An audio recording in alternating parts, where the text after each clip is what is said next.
सुप्रभात बच्चों, आप सभी का हिंदी की कक्षा में स्वागत है। पाठ लाख की चूड़ियाँ, आज उसी को आगे बढ़ाएंगे। जैसा कि मैंने आपको बताया था कि लेखक जब छोटे थे तो बचपन में वे अपने मामा के गांव जाया करते थे और वहाँ पर एक अति विशिष्ट व्यक्ति जो कि हाथ के कारीगर थे, जिनका नाम था बदलू, उन्हें बदलू काका कहते थे, मामा नहीं कहा करते थे। क्यों? क्योंकि वे भी बच्चे थे और बच्चों की टोली में मिलकर जैसा कि सभी बच्चे उन्हें बदलू काका कहते थे, तो लेखक भी उन्हें बदलू काका के नाम से ही बुलाया करते थे।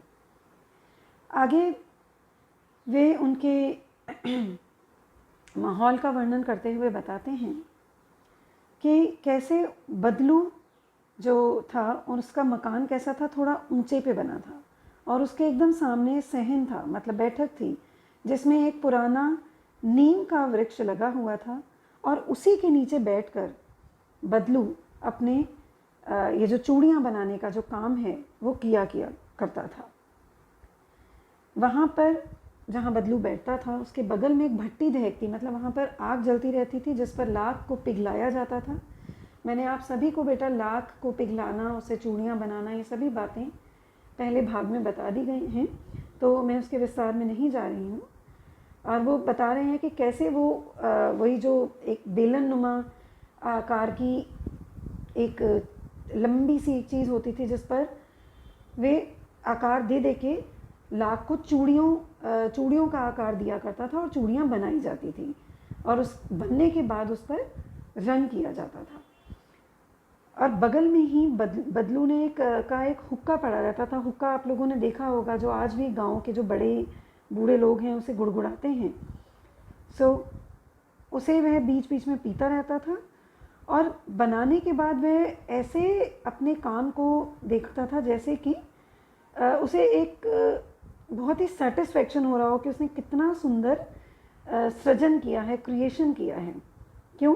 क्योंकि वो हाथ का कारीगर था और जो इतनी मेहनत से काम करेगा तो अपने काम को लेकर ऐसी संजीदगी होना अवश्यंभावी है।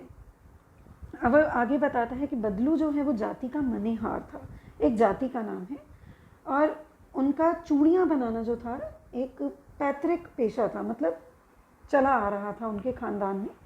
और एक बड़ी मज़ेदार बात बदलू के बारे में बताता है कि बदलू कभी भी चूड़ियों को बेचता नहीं था।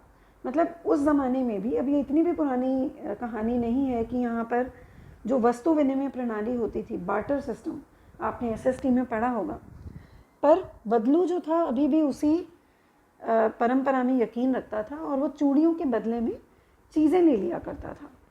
हाँ, कुछ मौके होते थे जैसे कि शादी का मौका, जब बदलू का जो बनाया हुआ चूड़ा होता था, मतलब जो नववधू ने पहनने हैं चूड़ियाँ, उसके लिए वो बिल्कुल ऐसे बर्ताव करता था जैसे कि वो बहुत ही कोई वीआईपी है और प्रमुख व्यक्ति है और उसे पूछा जाना चाहिए। तो ऐसे में ना केवल उसको बल्कि उसकी पत्नी को सारे कपड़े दिए जाते थे, फल फूल पैसा सब कुछ दिया जाता था और इसी अवसर पर वह रूठ भी जाता था। तो लेखक को याद है कि एक बार वो रूठ गया था और उसको मनाने में लोहे के चने मतलब चबाने पड़े थे लोगों को, मतलब बहुत ही ज़्यादा मुश्किल आई थी। अब बदलू के बारे में एक और बात बताता है कि उसे चिढ़ थी तो सिर्फ कांच की चूड़ियों से। क्यों? क्योंकि वह खुद लाख की चूड़ियाँ बनाता है तो उसको ऑब्वियसली कोई और चूड़ियाँ पसंद नहीं आएंगी। और वो बताता है कि दोपहरी में जब वो जाके बैठता था, उन दोनों के मध्य परस्पर वार्तालाप होता था कि शहर में तो लड़कियां कांच की चूड़ियाँ पहनती हैं। तो बदलू बोलता था, अरे वहाँ की लल्ला बात ही अलग है, वहाँ की तो औरतें बड़ी नाजुक होती हैं। तो ऐसे विभिन्न संवाद उनमें चलते रहते थे। अब आगे लेखक बताता है कि बहुत समय हो गया और एक बार वो एक लंबे समय के लिए अपनी नानी के घर नहीं जा पाया। तो जब गया, एक लंबे अंतराल के बाद वो नानी के यहाँ पर गया, तो घूमते घुमाते उसको याद आया कि अरे बदलू के यहाँ मैं जाया करता था। तो उसने सोचा कि चलो मैं जाऊँ, और अब क्योंकि वह थोड़ा बड़ा हो गया था तो वो जो लाख की गोलियाँ जो उसे आकर्षित करती थी उस पर उसका कोई ख़ास आकर्षण रहा नहीं था, क्योंकि उम्र बड़ी हो गई है ना, अट्रैक्शंस बदल गए हैं। पर फिर भी वो निकला उसकी तलाश में कि चलो मैं मिलकर आता हूँ। पर वहाँ जाकर क्या देखता है कि परिस्थितियाँ बदल चुकी हैं, न केवल बाहरी तौर पर, आंतरिक तौर पर भी। जैसे कि वह वर्णन करता है कि भाई वहाँ पर मैं गया तो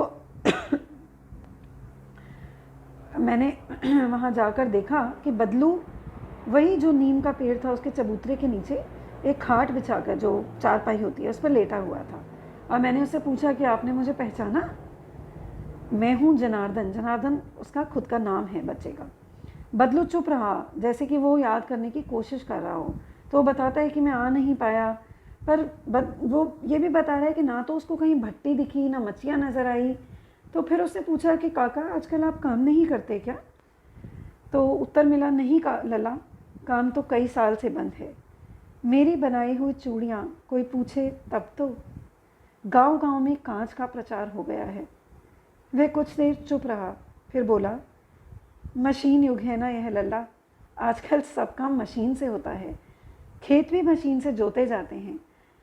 और फिर जो सुंदरता कांच की चूड़ियों में होती है, लाख की चूड़ियों में कहाँ संभव है।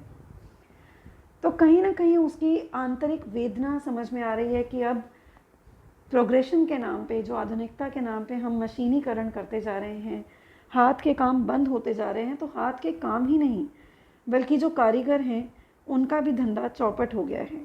उनके पास कोई काम नहीं रहा। लेखक को पता चलता है कि उसे दमा भी है, ब्रोंकाइटिस जिसको आप लोग कहते हैं। उसका शरीर बूढ़ा हो चुका था और उसको पता चला कि अब ये इसके अंदर बहुत व्यथा है, बहुत दर्द है, जो कहीं ना कहीं उजागर हो रही है। परंतु लेखक को उसने ये सोचने पर मजबूर कर दिया कि ये जो मशीनी युग है, जिसको हम आधुनिकता के नाम पर अपनाते जा रहे हैं, इसने कितने लोगों के हाथ काट दिए हैं, यानी कितने लोग बेरोज़गार होते जा रहे हैं। बच्चा आगे पूछता है कि अब आम की फसल कैसी है काका? अच्छी है लला, बहुत अच्छी है। और उसने लहक कर अंदर से अपनी बेटी से आम भी मंगवाए और उसको खिलाने के लिए दिए।